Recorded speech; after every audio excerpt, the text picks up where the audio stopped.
বর্তমানে ইসলামের দল বাইরেছে, মহিলাদের পোশাক আদির ব্যাপারে কোনো রেস্ট্রিকশন নাই, পর্দা নাই, কথা হয় না, আল্লাহর হাবিবের সুন্নাত নাই। তাই ইসলাম জিনিসটাকে হেয়েই তো বুঝলাম না।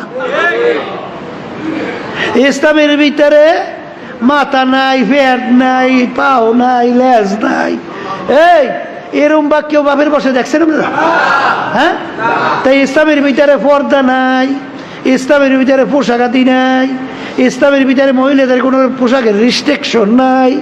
এই ইসলামের ভিতরে এক টেবিলে বইসা এইবার আবার বেপরদা মহিলা ইফতারি করবে, হ্যাঁ বলে ইসলাম। তারপরে ইসলাম ডাকি, এত হুনি নেই জীবনে, আর দেখলামও তো না।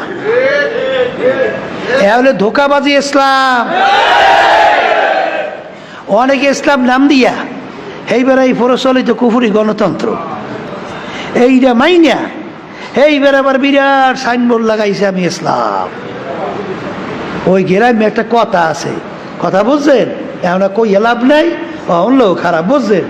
ওই ইসলাম নাম রাখার জন্য নাম রাখছে ইসলাম, আর রাখছে শান্তি, কথা বুঝছেন? তখন ওই শান্তি আর ইসলাম, ওই শান্তি আর ইসলামই পায়, কিন্তু আসলে মূলত ইসলাম এর নাম না, কথা বুঝছেন? ইসলাম ভিন্ন জিনিস। মা আতাকুমুর রাসূলু ফাখুযুহু ওয়া মা নাহাকুম আনহু ফান্তাহু। আল্লাহ রাসূল সাল্লাল্লাহু আলাইহি ওয়াসাল্লাম যা কিছু নিয়ে আসছেন পুরাপুরি আঁকড়াইয়া ধরো, নিষেধ করছেন ফেরো। ইসলামের ভিতরে মহিলাদের পোশাকের রেস্ট্রিকশন নাই, পর্দা নাই, আধা পর্দা নাই, কোন ইসলাম? ইসলাম কেউ শুনছেন? সাহাবায়ে কেরামদের জীবনে শুনছেন? তাবিঈনদের জীবনে শুনছেন? তাবিঈনদের শুনছেন? ইসলাম পাইছে কই? কোথার থেকে আইছে? কোথার থেকে বানাইছে?